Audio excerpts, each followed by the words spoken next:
જય સ્વામિનારાયણ. આજે વાત કરવી છે ક્રોધના કારણ.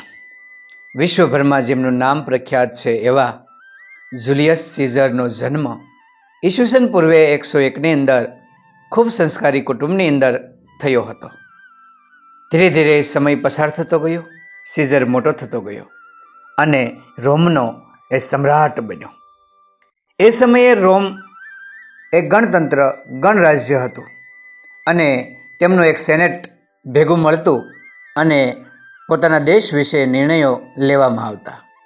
પરંતુ જુલિયસ સીઝર એક સરમુખત્યાર બન્યો અને તમામ નિર્ણય પોતે લેવા લાગ્યો. એમાં સેનેટની કશી જરૂર ન પડતી. સ્વતંત્ર નિર્ણય લેવા લાગ્યો. આથી અનેક લોકો તેમના વિરોધી થયા, વિરોધ કરવા લાગ્યા. તેના વિરુદ્ધમાં અનેક પત્રો લખાવા લાગ્યા.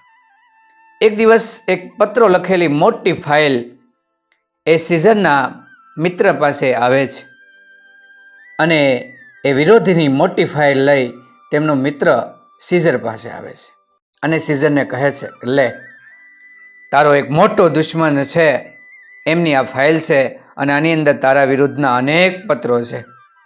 તને આ સરસ પ્રૂફ તરીકે કામ આવશે. એના આધારે તું તેના ઉપર કાર્યવાહી કરી શકીશ.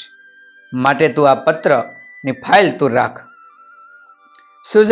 સીઝર એ ફાઇલ જોવે છે અને તરત જ એ ફાઇલને નીચે નાખી ફાડી અને બાળી દે છે. પહેલો તેનો મિત્ર જોતો જ રહી જાય છે કે આ તો તારા વિરોધી દુશ્મનના પત્રો હતા, તેને તે બાળી હું કામ દીધા અને તરત જ કંઈ વિચાર કર્યા વિના. ત્યારે જુલિયસ સીઝર કહે છે કે હું મારા વિરોધીના પત્ર વાંચું અને વાંચ્યા પછી મને ગુસ્સો આવે, ક્રોધ આવે અને ક્રોધમાં હું કંઈક નિર્ણય લઉં, એ મને પણ નુકસાન કરે, સામાવાળાને પણ નુકસાન કરે. આથી મને ક્રોધ આવે એનું કારણ આ પત્રો હતા. એ પત્ર જો હું વાંચું જ નહીં, એ પત્ર જ ન રહે તો ક્રોધ આવવાનું કશું કારણ નથી.